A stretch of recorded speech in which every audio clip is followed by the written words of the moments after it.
Welcome to the Latin American Perspectives podcast. My name is Alexander Scott. I am your host and outreach coordinator here at Latin American Perspectives. Before we start this episode, I am excited to announce that our podcasts are now available on a number of podcast listening apps, including Apple Podcasts and Stitcher. So please subscribe to the Latin American Perspectives podcast on your preferred podcast app so you can receive updates and notifications about our new episodes. Today, we have a very interesting and thought-provoking podcast for you with LAP coordinating editor Dr. Kristi Wilson. Kristi is a coordinating editor here at Latin American Perspectives, as well as an associate professor of rhetoric and composition and the director of the writing program at Soka University of America in Aliso Viejo, California. She is author of many publications and the co-editor of the books Italian Neo-Realism and Global Cinema, published by Wayne State University Press in 2007, and the book Film and Genocide, published by the University of Wisconsin Press in 2012.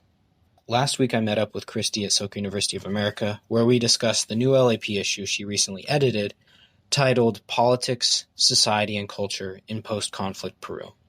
This episode was quite fun to record, as I have a serious affection for Peru and an interest in Peruvian history and politics. As a graduate of Soka University of America, I have known Kristi for quite some time and consider her a really good friend, for she's been a really great support and resource in my professional and academic life.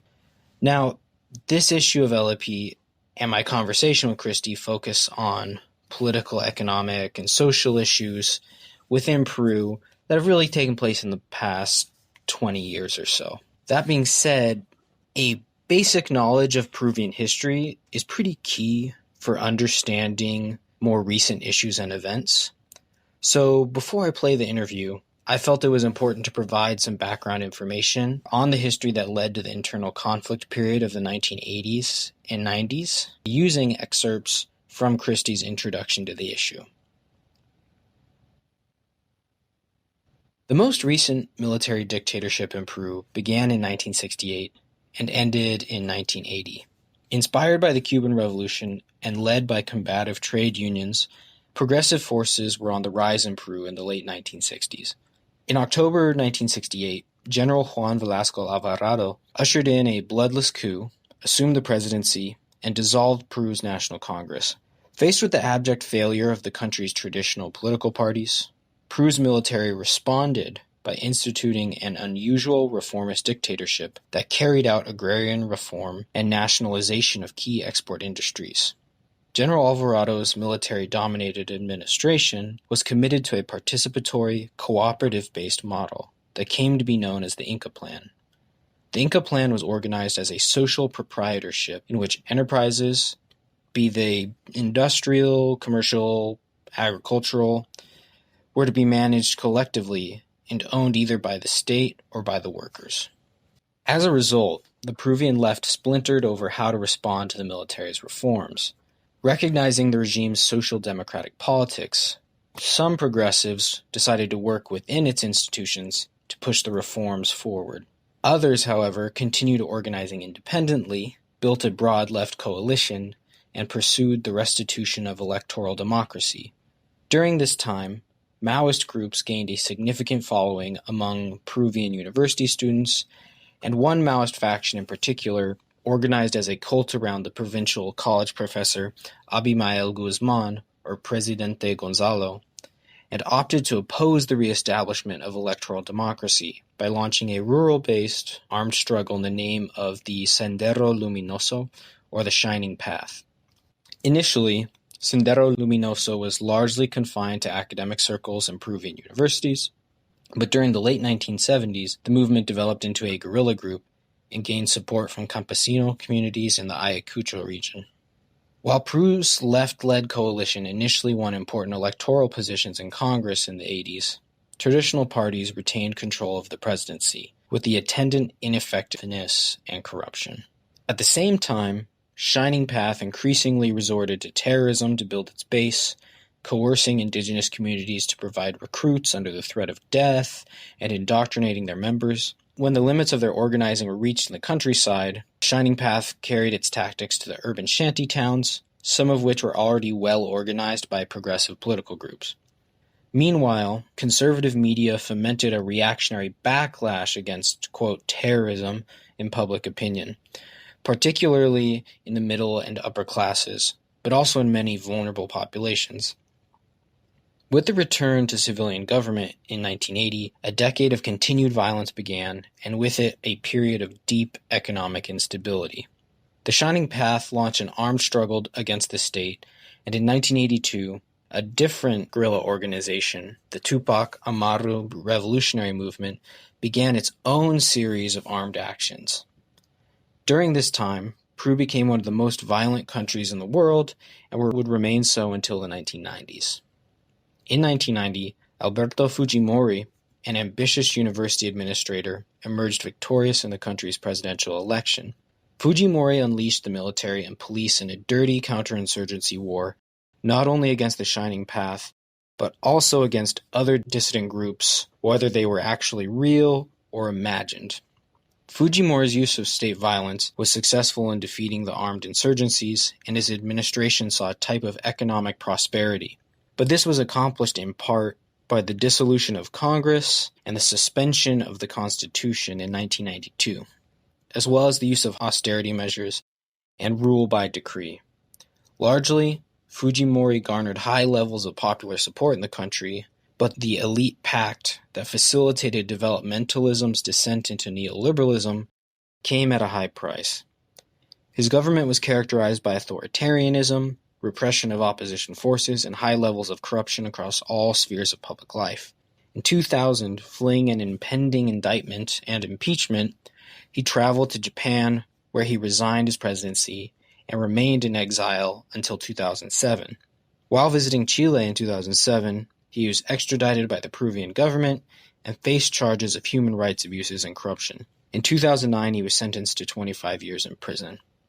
And a variety of other events have happened since in regards to Fujimori. But now that you have that context, I'll go ahead and play the interview with Kristi Wilson. I hope you enjoy it.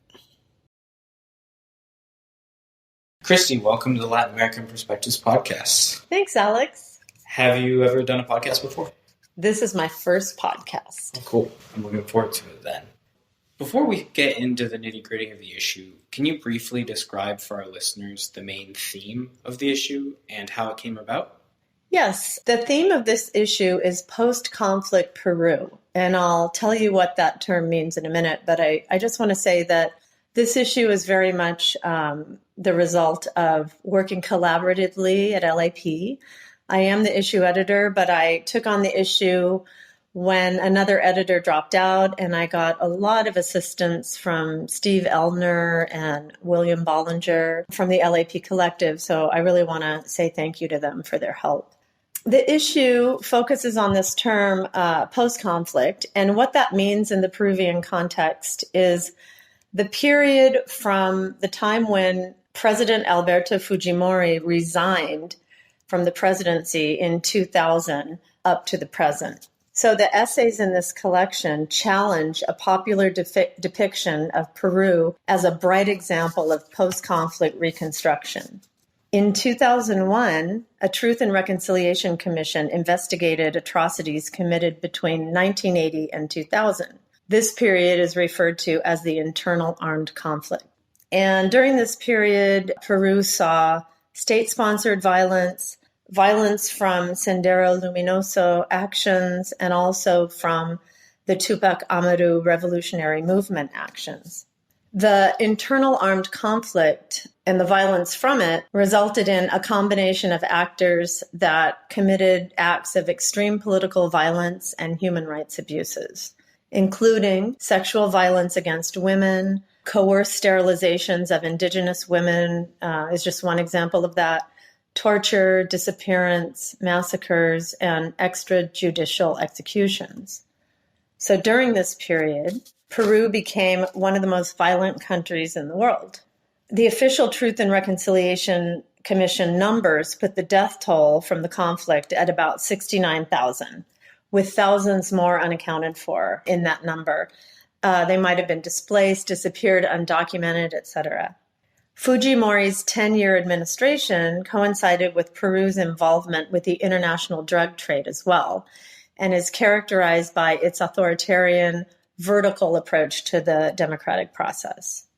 Aníbal Quijano argues that Fujimorismo, as it's called, is an approach that was characterized by coalition politics between speculative capital, prominent members of the armed forces, a throwback to the dictatorship years, and techno-bureaucrats. As Quijano suggests, Fujimorismo had, quote, fascist traits, but lacked the nationalist discourse and the mythology, end of quote, to be considered a mass movement. So some of the themes in the post-conflict context that you asked about in this issue consider the Peruvian socio-political landscape in the wake of Fujimorismo. This landscape is characterized by all sorts of things, but just to name a few: extractivist economies and their impact on indigenous communities, inequality, especially among Peruvian indigenous communities, post-conflict development programs and initiatives, reparation programs, family planning programs, incarceration, children and activism, the relationship between indigenous communities and the state, among other themes. So, as you're saying, this issue focuses on the post-conflict period, after ex-President Fujimori went into exile in Japan and his subsequent impeachment in 2000. Mm-hmm. With respect to the issue, could you highlight any articles? Definitely, and that will tell you a little bit about what's been going on in these post-conflict years from Fujimori's resignation to the present day. So I guess I would start with a piece by Alberto Fujimori and Aaron Watanabe called Presidents Without Roots, Understanding the Peruvian Paradox. So what these authors talk about is Fujimori's authoritarian approach to democracy and ways in which his legacy is expanded to account for a neoliberal, democratic, technocratic political context in the post-conflict years. And there's another piece that kind of complements this piece by Jerónimo Rios called Narratives About Political Violence and Reconciliation in Peru. And what he did was engage with a variety of survivors of the political violence in civil society in Peru. And these are people from all of the different sectors. So members of the Sendero Luminoso, of the Tupac Amaru Revolutionary Movement, members of the armed forces, indigenous community members, everyday Peruvians not involved in any of those sectors. And he interviewed them over a period of years in an attempt to understand why, in his view, Peru is still such a polarized society, some 2 decades after the Truth and Reconciliation Commission. And what he found is that a lot of people are still waiting for reparations to come through. They still have pending cases. There is no real sense of closure or actual reconciliation among groups. Another piece that I like a lot in this issue is called Doing Politics Differently, Middle-Class Youth and Politics in Contemporary Lima. And this is by an author named Franca Winter. She's looking at a demographic in Peru that is educated and politically active, but deeply distrustful of traditional politics in the wake of Fujimori's style of politics. So what she concludes is there's widespread disdain among the middle-class youth for standard politics. Young people are holding, incredibly strong political values and ideas for change, but they don't actually believe that they can make that happen in the traditional structure of Peruvian politics. And I think this is something that we're seeing all over the world, young people who want to participate in politics, who don't any longer believe in the stability of traditional forms of democracy and are kind of left to figure it out. So picking up on that theme of younger generations, there's another essay in the collection by Jessica K. Taft called Continually Redefining Protagonismo, the Peruvian Movement of Working Children and Political Change between 1976 and 2015. So this is a really long study, but she's looking at a long-standing network of approximately 10,000 poor and working class children between the ages of 8 and 17 who hold regular democratic meetings and elect delegates to participate in regional and national activities and to serve on committees, kind of like model UN. This movement encourages youth participation in community politics and presents a theoretical challenge to Fujimorismo in terms of Fujimorismo's top-down neoliberalism. So she's arguing that these delegations and groups of children working together in kind of a government setting is going to ensure the radical inclusion of working children's perspectives and their rights in everyday decision-making and policy-making. So this piece is interesting, too, and kind of resonates also with our immediate global context of the climate strikes, which just happened this weekend, right? So we all saw the power of children working together across social media, and they have obviously an incredible leader in Greta Thunberg, who's a very articulate speaker and very organized. So there's a lot of, I think, hope in some of the essays for younger generations to be able to work together and perhaps, impact politics. But there's also deep skepticism about Fujimori's legacy in Peru. So he's celebrated as being someone who brought an end to the shining path, brought an end to the drug war, et cetera, ensured kind of economic stability in Peru. But our essays in this issue poke holes in that beautiful picture by looking at ways in which democracy has been kind of gutted out. So this is the wake of a gutting of democracy and an increased reliance on neoliberal market-based strategies. And then all the people that get left out of that and the way in which that creates ever-growing inequality, wealth gaps. Another thing we're seeing all over the world, unfortunately. I was interested in the last essay in the issue is a photo essay. Yes. And I found that one really interesting. So I was hoping you could talk about that as well. Yeah. So we're really lucky. We don't normally publish photo essays, but we were so fortunate to have this contribution by internationally renowned photojournalist Aníbal Martel. And this photo essay is about Peru's largest prison. It's located 10 kilometers outside of Lima, and it's the prison in San Juan de Lurigancho. This was a prison that was at one time considered to be the most dangerous prison in the world. And it's infamous for its overcrowding. And so the photo essay, in my view, presents a really compassionate view of life inside the prison in a series of photos. A lot of the photos are incredibly difficult to look at because there are people with drug addiction problems, physical deformities, suffering in all stages of life. And the prison is very clearly overcrowded. There are too many people in each cell. Some of the photos, in fact, the cover photo registers that very well. Living conditions in this prison are horrendous. But the photo essay itself presents, I think, a hopeful visual message because it shows people working together to lead more dignified lives inside the prison. The inmates have actually organized into support teams to help each other. So one of the pictures shows a central market inside the prison where people can exchange goods, buy food, etc. It shows people working together when they've received packages from loved ones from the outside. It shows people helping others with just their physical needs, getting around, and quite a lot of camaraderie in the photo essay. So I think it's a really beautiful essay about a very difficult topic, and we're very fortunate to have it. I think LAP readers will enjoy it. Yeah, I'd like to see more photo essays in the issues in the future. Definitely. Yeah, we're really lucky to have such a high-quality photo essay for this issue, and the cover photo is from the photo essay as well. Well, that's all the time we have, but thank you so much for meeting with me. Thank you. This podcast. That was great. Thanks, Alex. Well, folks, unfortunately, that is all the time we have for today. If you enjoyed listening to our conversation, check out our most recent issue online at LatinAmericanPerspectives.com. And if you enjoy listening to our podcasts and have an interest in learning more about current events and general political economy in Latin America, please consider subscribing to our journal at LatinAmericanPerspectives.com.